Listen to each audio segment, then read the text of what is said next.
दिल्ली विधानसभा में प्रधानमंत्री नरेंद्र मोदी के खिलाफ अरविंद केजरीवाल जमकर बरसे। उन्होंने फिर पीएम की शिक्षा का मुद्दा उठाया। इसके साथ ही दिल्ली का बजट रुकने और फिर स्वीकृत मिलने के बाद से ही दिल्ली के मुख्यमंत्री अरविंद केजरीवाल बीजेपी के खिलाफ हमलावर है। केजरीवाल ने कहा है कि उनके नेतृत्व में देश को बर्बाद करने का प्रयास किया जा रहा है। जो लोग देश को नष्ट करना चाहते हैं उन्हें बीजेपी में होना चाहिए और जो देश को बचाना चाहते हैं उन्हें भाजपा छोड़ देनी चाहिए। वहीं केजरीवाल ने पीएम मोदी के साथ ही दिल्ली के उपराज्यपाल वीके सक्सेना पर आम आदमी पार्टी सरकार के कामकाज रोकने लगा है। आपको बता दें कि केजरीवाल ने कहा है कि मैं भाजपा के लोगों को बताना चाहता हूं कि प्रधानमंत्री नरेंद्र मोदी के नेतृत्व में देश को बर्बाद करने का प्रयास किया जा रहा है। इसके साथ ही हम आपको वो क्लिप दिखाना चाह रहे हैं जहां केजरीवाल ने कहा है कि भारत के इतिहास में सबसे भ्रष्ट, सबसे कम पढ़ा लिखा प्रधानमंत्री अगर कोई हुआ है तो वो पीएम मोदी। मुख्यमंत्री अरविंद केजरीवाल के प्रधानमंत्री के बारे में बोलने पर विधानसभा में काफी हंगामा भी हुआ था। वहीं साथ ही राहुल गांधी को लोकसभा की सदस्यता से अयोग्य करार दिए जाने का जिक्र करते हुए केजरीवाल ने केंद्र सरकार पर निशाना साधा और कहा कि वे डरे हुए हैं। और अभी राहुल गांधी की सदस्यता तुम लोगों ने समाप्त कर दी। राहुल गांधी की सदस्यता समाप्त कर दी इन लोगों ने। डरते हो यार तुम लोग तो, बहुत डरपोक निकले। भारत के इतिहास में सबसे भ्रष्ट प्रधानमंत्री अगर कोई हुआ है, सबसे भ्रष्ट प्रधानमंत्री अगर कोई है, भारत के इतिहास में सबसे भ्रष्ट, भारत के इतिहास में सबसे कम पढ़ा लिखा प्रधानमंत्री अगर हुआ है, मैं नहीं समझता आजाद भारत में कोई 12वीं पास प्रधानमंत्री हुआ है। उनसे सरकार चलती नहीं है। अहंकार उनका 7वें आसमान के ऊपर है। सवेरे से शाम तक इसको जेल भेजो, इसकी सदस्यता रद्द करो, इसको जेल भेजो, और सवेरे से शाम तक यही चलता रहता है। मैं आज बीजेपी के सारे लोगों को मैं अपील करना चाहता हूं, नरेंद्र मोदी जी के नेतृत्व के अंदर आज पूरे देश को तबाह करने की कोशिश की जा रही है। जो लोग देश को तबाह करना चाहते हैं बीजेपी में रहो, और जो लोग देश को बचाना चाहते हैं आज बीजेपी छोड़ दो। इसी चर्चा के साथ हमारे पैनल पर जुड़ चुके हैं आप पार्टी से योगेश दीक्षित और बीजेपी से विवेक श्रीवास्तव जी। बहुत बहुत स्वागत है आपका जी विवेक श्रीवास्तव जी। मैं सबसे पहले आपसे शुरू करना चाहता हूं। विवेक श्रीवास्तव जी, आपको आवाज आ रही है हमारी? जी विवेक श्रीवास्तव जी, मैं आपसे शुरुआत करना चाहती हूं। मैं ये पूछना चाह रही हूं, जो दिल्ली विधानसभा में प्रधानमंत्री नरेंद्र मोदी के खिलाफ अरविंद केजरीवाल ने ये जो हमला बोला है, उन्होंने कहा है कि वे जो पीएम मोदी है सबसे भ्रष्ट, अहंकारी और अनपढ़ प्रधानमंत्री हैं। क्या कुछ कहना चाहते हैं आप? जी विवेक जी। देखिए प्रशस्ति जी, अरविंद केजरीवाल अपना संयम खो चुके हैं।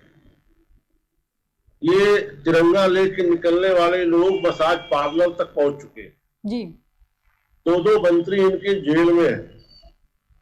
डिप्टी सीएम मनीष सिसोदिया जेल में है। ये कट्टर ईमानदार अपने आप को बताने वाले लोग कट्टर बेईमान, कट्टर भ्रष्ट है। ये तो कम है, इन्होंने मोदी जी को कुछ और गालियां नहीं दी।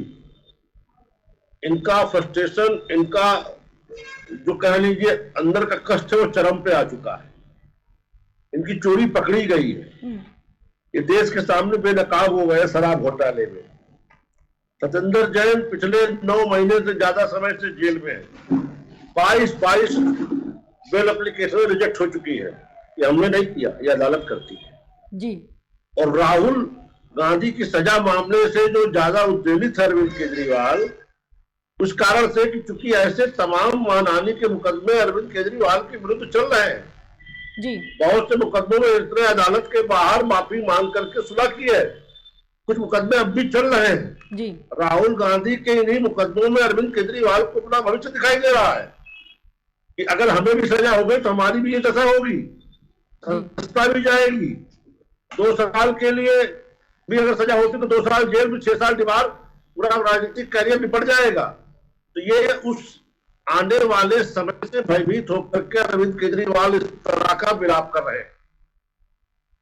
जी, देश सब जानता है, लोकतंत्र में जनता जनार्दन होती है। नरेंद्र मोदी जी देश ही नहीं दुनिया के सबसे लोकप्रिय नेता है। उनकी लोकप्रियता आज चरम पे है।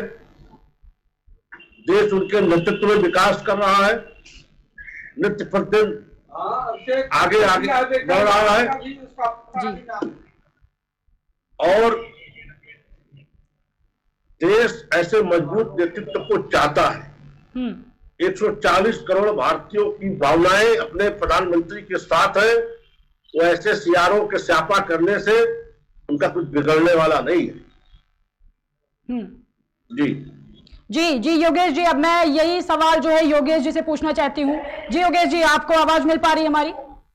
जी मैम, आवाज मिल रही है। जी योगेश जी, मैं आपसे ये पूछना चाहती हूँ, जैसा कि अभी विवेक जी ने कहा, अब मैं आपसे पूछना चाह रही हूँ कि जो देश के प्रधानमंत्री के लिए ऐसे शब्द का इस्तेमाल करना, उनको अनपढ़ बोलना, भ्रष्टाचारी बोलना, डरपोक। एक मिनट, मेरा सवाल पहले पूरा होने दीजिए योगेश जी, पहले मेरा सवाल पूरा होने दीजिए। मैं आपसे ये पूछ रही हूँ, जो देश के प्रधानमंत्री के लिए ऐसे शब्द का इस्तेमाल करना, उनको अनपढ़ बोलना, भ्रष्टाचारी बोलना, डरपोक बोलना, ये आपको किस हद तक सही लगता है?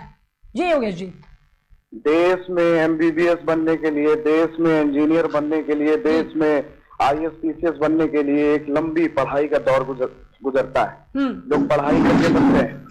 अब देश पूरी तरीके से बदल रहा है। पढ़ा लिखा व्यक्ति देश का नेतृत्व करते हुए नजर आएगा। अभी श्रीवास्तव जी कह रहे थे कि 2 मंत्री जेल में हैं, शराब घोटाले में हैं और मसाज वाली पार्टी है। इनके यहाँ के कितने मंत्रियों पे कितने संगीन आरोप लगे हुए हैं।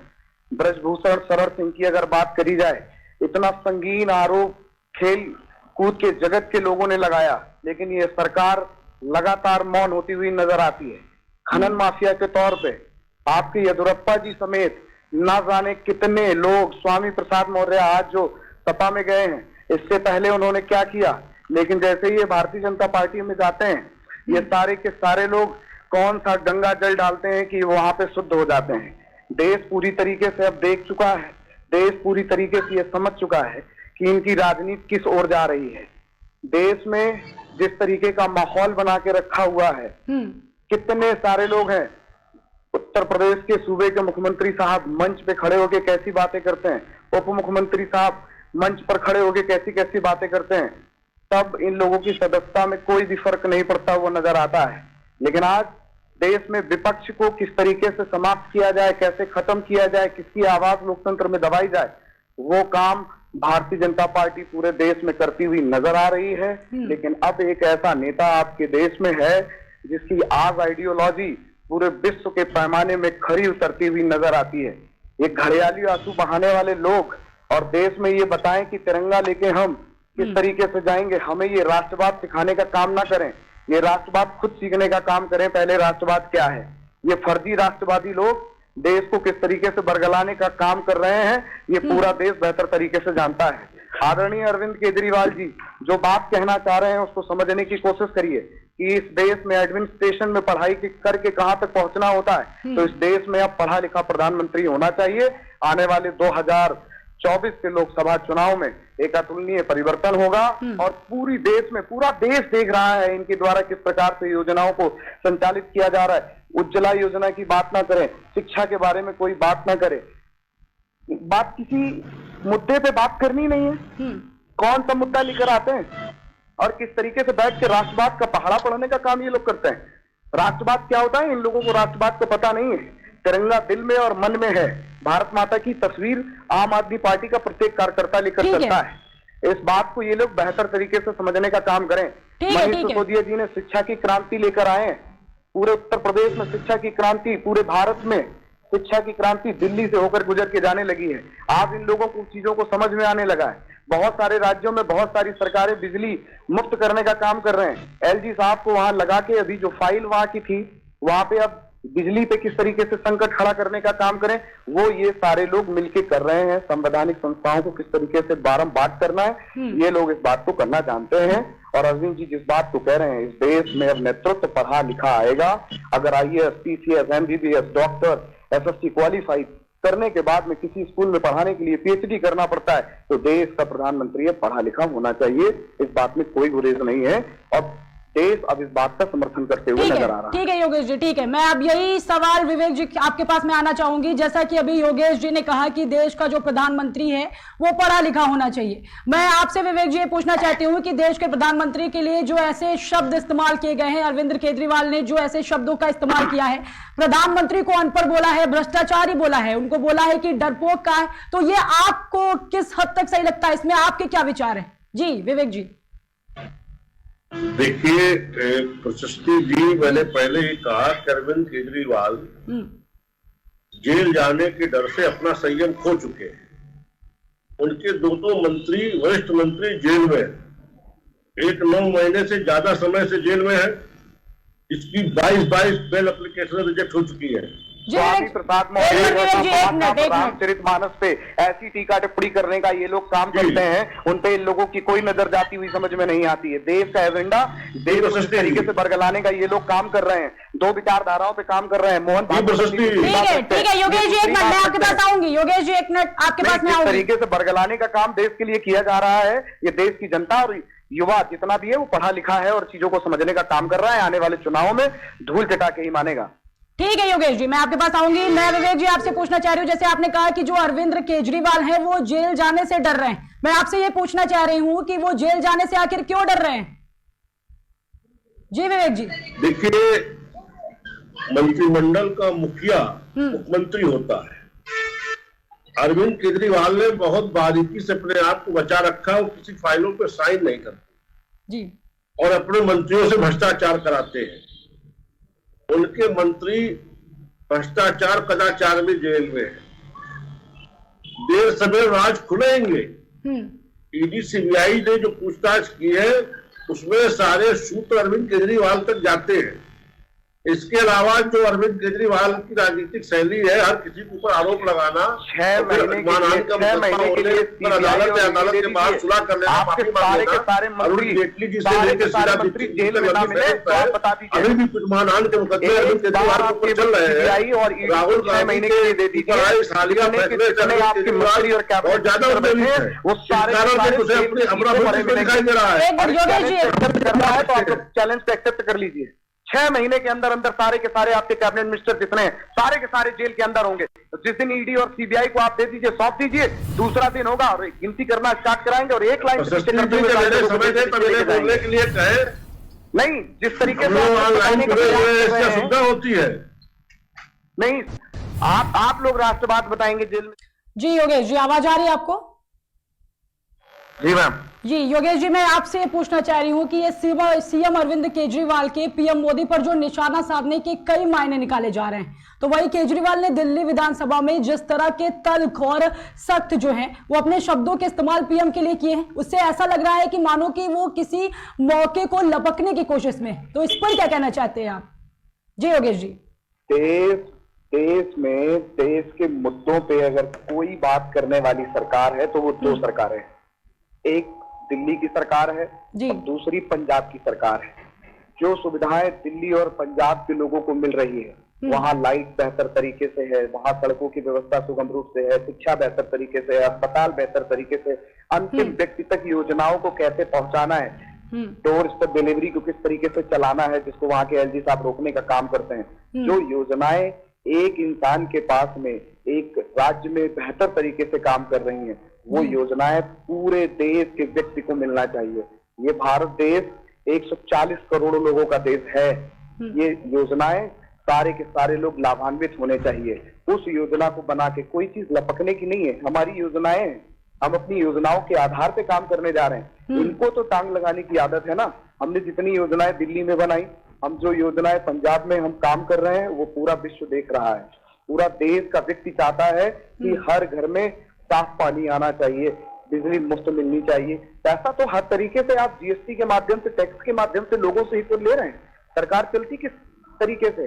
उसी टैक्स के पैसे को कैसे किस तरीके से उसको यूटिलाइज करना है, ये काम भगवंत मान की सरकार पंजाब में कर रही है और अरविंद की सरकार दिल्ली में करती हुई नजर आ रही है। आने वाले समय में पूरे समूचे देश में आम आदमी पार्टी बेहतर तरीके से काम करेगी।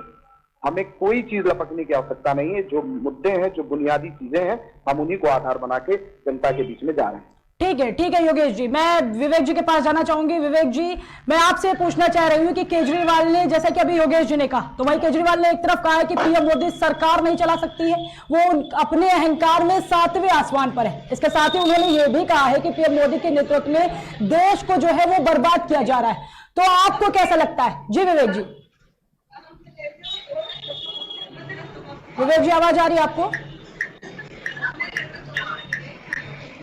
विवेक जी, आप अपना माइक जो है अनम्यूट कर लीजिए। जी विवेक जी, मैं आपसे पूछना चाह रही हूं, जो केजरीवाल ने कहा है कि पीएम मोदी सरकार नहीं चला सकती, वो अपने अहंकार में 7वें आसमान पर है। साथ ही उन्होंने यह भी कहा है कि पीएम मोदी जो हैं, उनके नेतृत्व में देश को बर्बाद किया जा रहा है। तो मैं आपसे पूछना चाहती हूं कि आपके इसमें क्या विचार है? जी विवेक जी। विवेक जी, आपको आवाज आ रही है? विवेक जी, मैं आपसे अनुरोध कर रही हूं कि आप अपना जो माइक है उसको अनम्यूट कर लीजिए। अब आ रही है आवाज आपकी? जी विवेक जी, आवाज आ रही है आपकी।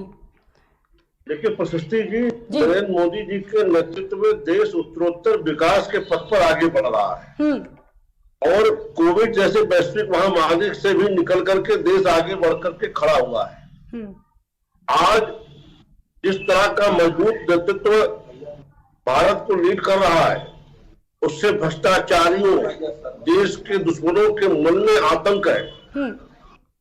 जिस तरह से एक एक करके सारे भ्रष्टाचारी जेल तक पहुंच रहे हैं, देश संविधान से चल रहा है, कानून अपना काम कर रहा है, उसको देख करके ऐसे भ्रष्टाचारियों, ऐसे अराजकतावादियों के मन में भय व्याप्त होना स्वाभाविक है।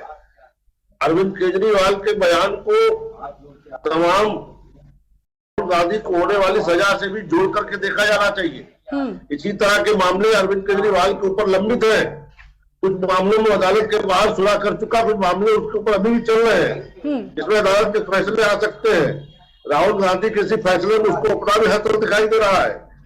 इसलिए अरविंद केजरीवाल का संयम खो देना स्वाभाविक है। हम इस बयान को उसी बातों से जोड़कर देखते हैं।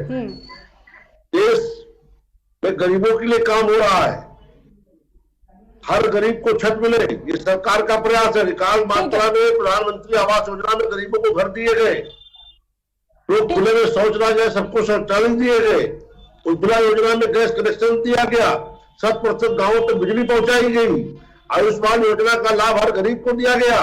ये सारी चीजें देश के प्रगति की परिचायक है।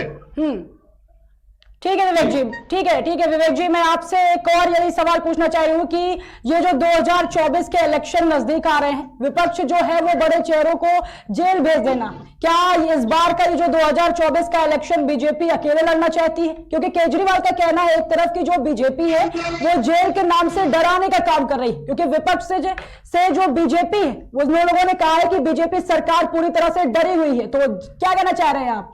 जी विवेक जी। देखिए प्रशस्ति जी, जो भी कानूनी कार्रवाइयां हो रही है सब न्यायालय के निगाह में है।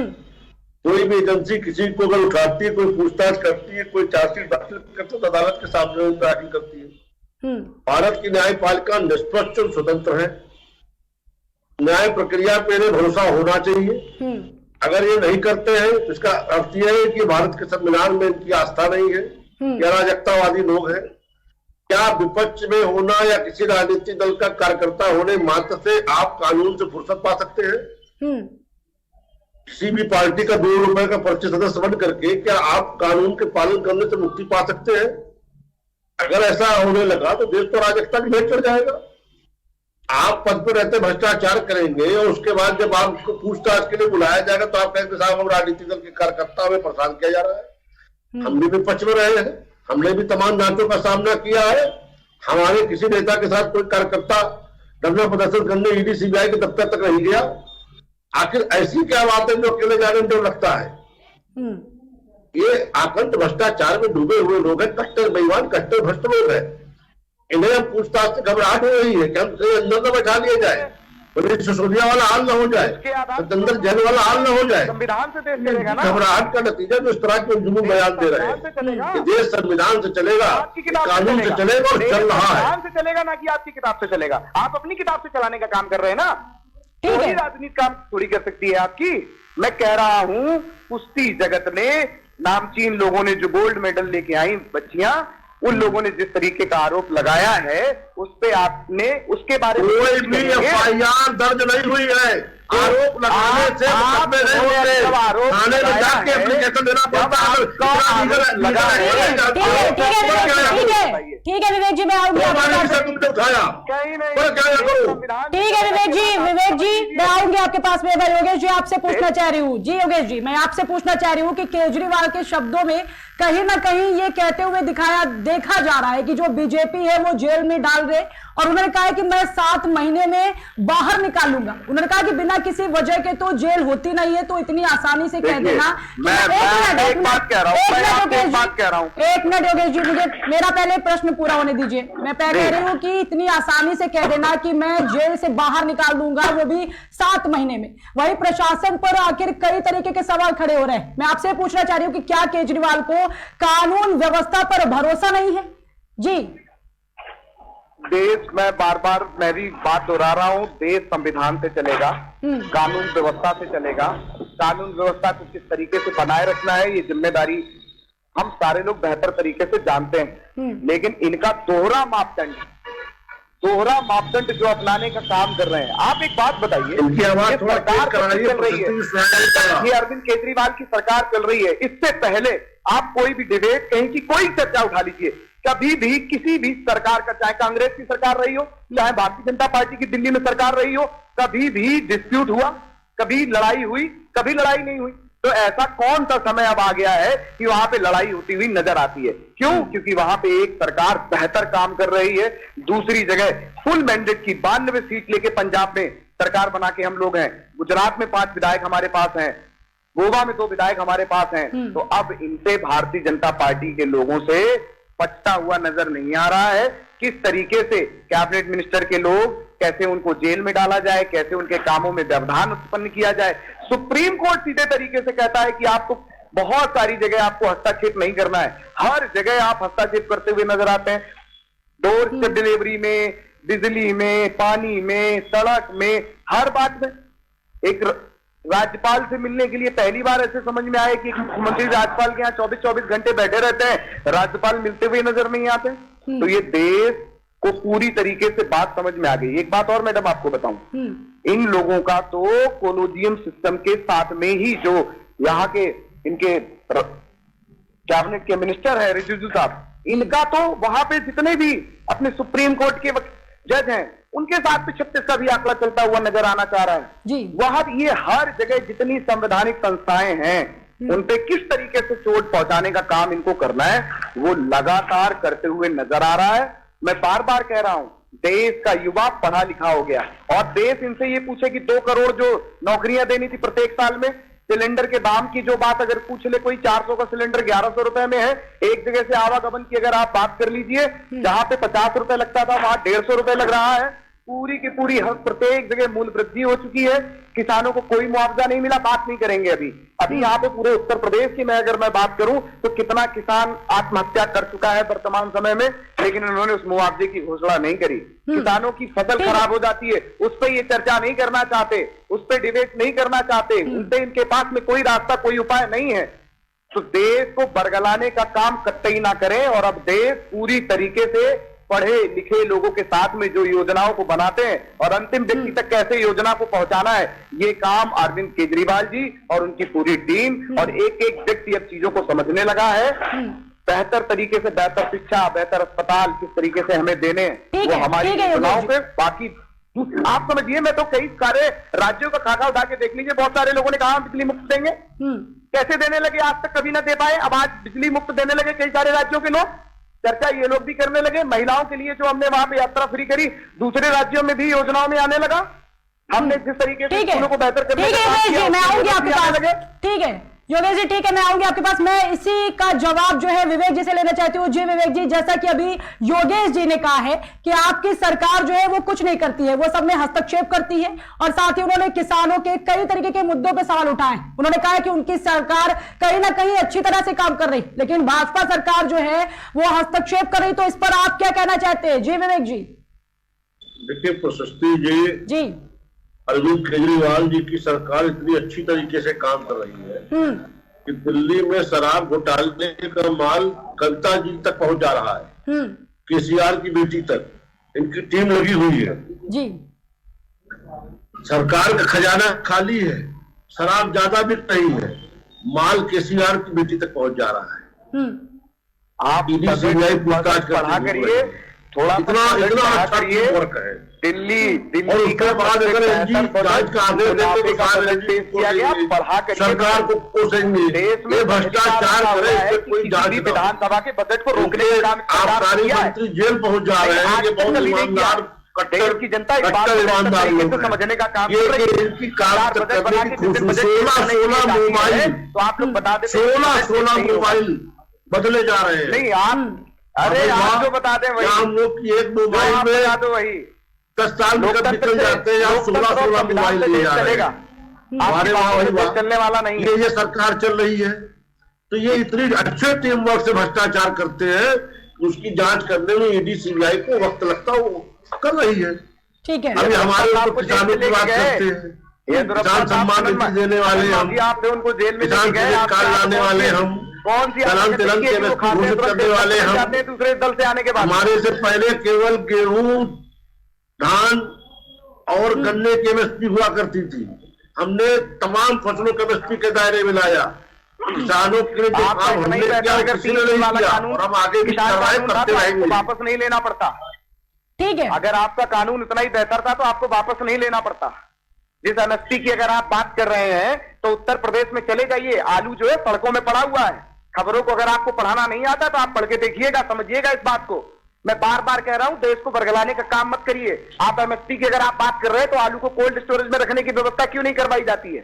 क्यों आलू? अरे आप गाड़ी में बात, दिल्ली के शराब घोटाले की बात कर लो भाई, केसीआर तो आप आलू की स्थिति को वर्तमान समय की बात कर रहे हैं। वर्क है आपका, कैसे सेटिंग किया, कैसे पैसा तक पहुंचा, खजाना उस टीम के बारे में हमें भी बताइए, हम जानना चाहते हैं। अडानी के बारे में एक आवाज निकलती हुई नजर नहीं आएगी, जानना चाहता है। अडानी के बारे में एक आवाज केसीआर की बेटी का, अडानी के लिए ये समय की पाबंदी होने के कारण ये जो मुद्दे की चर्चा है, ठीक है विवेक जी, योगेश जी, समय की पाबंदी होने के कारण ये जो मुद्दे की चर्चा है हमें यही पर समाप्त करनी पड़ रही है। आप लोगों का बहुत बहुत धन्यवाद इस मुद्दे की चर्चा में जुड़े होने के लिए। तो जैसा कि आपने देखा कि हमारे साथ विवेक श्रीवास्तव भाजपा से जुड़े हुए थे और योगेश दीक्षित आम आदमी पार्टी से जुड़े हुए थे। आप लोगों का इस पैनल पर जुड़ने के लिए बहुत बहुत धन्यवाद। तो देखा ही आपने कि दिल्ली विधानसभा में प्रधानमंत्री नरेंद्र मोदी के खिलाफ जो अरविंद केजरीवाल हैं जमकर बरसे। उन्होंने फिर से एक बार पीएम की शिक्षा पर का मुद्दा उठाया। आपको बता दें कि दिल्ली का बजट रुकने और फिर स्वीकृति मिलने के बाद से दिल्ली के मुख्यमंत्री अरविंद केजरीवाल बीजेपी के खिलाफ हमलावर हुए। उन्होंने देश को बर्बाद करने का प्रयास किया, ये केजरीवाल ने कहा है। उन्होंने साफ सीधे प्रधानमंत्री नरेंद्र मोदी पर सवाल उठाए। उन्होंने कहा कि जो लोग देश को नष्ट करना चाहते हैं उन्हें बीजेपी में होना चाहिए, और जो देश को बचाना चाहते हैं उन्हें भाजपा को छोड़ देना चाहिए। वही केजरीवाल ने पीएम मोदी के साथ ही दिल्ली के उपराज्यपाल वीके सक्सेना पर भी कई तरीके के सवाल उठाए थे। आप उसके साथ ही आपको बता दें कि उन्होंने यह भी कहा है कि मैं भाजपा के लोगों को बताना चाहता हूं कि प्रधानमंत्री नरेंद्र मोदी के नेतृत्व में जो देश है वो देश को बर्बाद करने का प्रयास कर रहे हैं। तो इसीलिए ये इस पैनल पे हमारे साथ जुड़े थे इसी खास चर्चा में विवेक श्रीवास्तव भाजपा से और योगेश दीक्षित जी आम आदमी पार्टी से। तो फिर अब फिर मिलेंगे अगले नए मुद्दे के साथ। इस कार्यक्रम को यहीं समाप्त करते हैं। देखते रहें केकेडी न्यूज।